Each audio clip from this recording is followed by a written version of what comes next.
Hello दोस्तों, आज अपन पढ़ने वाले नहीं हैं बल्कि टेस्ट लगाने वाले हैं पाटलिपुत्र वैभवम पाठ का, जो 10वीं वर्ग के लिए है अगर आप बिहार बोर्ड से हैं तो। ठीक है, तो चलिए प्रश्न को देखिएगा और फिर उसका उत्तर देने का प्रयास कीजिएगा। पहला प्रश्न है, किसके काल में पाटलिपुत्र की रक्षा व्यवस्था उत्कृष्ट थी? तो चंद्रगुप्त मौर्य के काल में। ठीक है, आगे अगला प्रश्न है, बुद्ध काले पाटलिपुत्रस्य नगरस्य नाम किम? बुद्ध काल में पाटलिपुत्र नगर का नाम क्या था?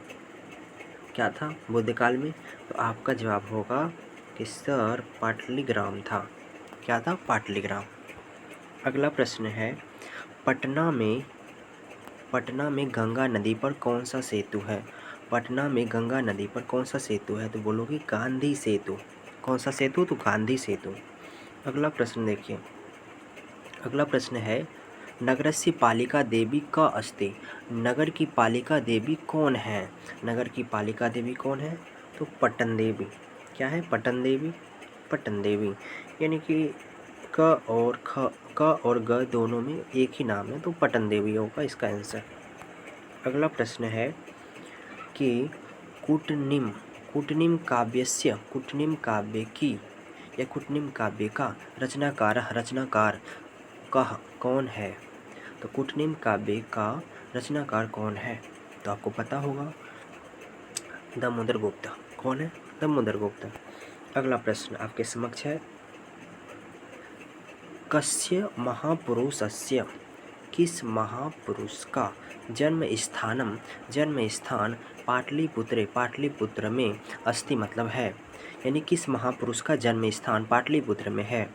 तो आपको पता होगा गुरु गोविंद सिंह का।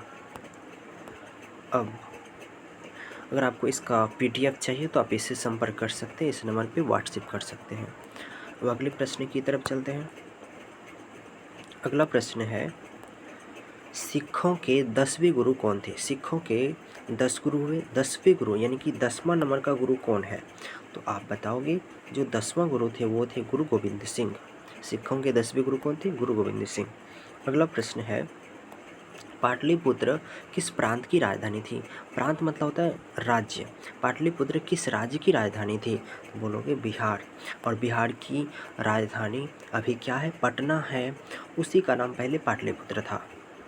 ठीक है, अगला प्रश्न देखिए, दामोदर गुप्त ने किस काव्य की रचना की? तो बोलोगे सर कूटनीतम। यानी दामोदर गुप्त ने कूटनीतम काव्य की रचना की थी। अगला प्रश्न देखिए,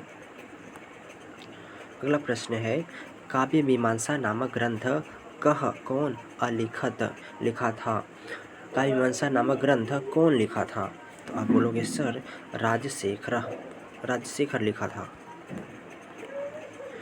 अगला प्रश्न देखिए, अगला प्रश्न है, राज्ञः यानी कि राजा अशोक के समय में अस्य मतलब इस यानी पाटलिपुत्र नगर से नगर का वैभव मतलब वैभव की दृश्यम कैसा आसित यानी था?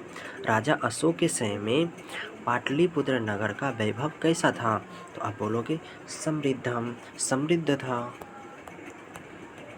अगला प्रश्न और आज का अंतिम प्रश्न है, मेगास्थनीज पटना किसके समय में आया था? तो मेगास्थनीज पटना किसके समय में आया था? तो बताओगे सर चंद्रगुप्त मौर्य के समय में आया था।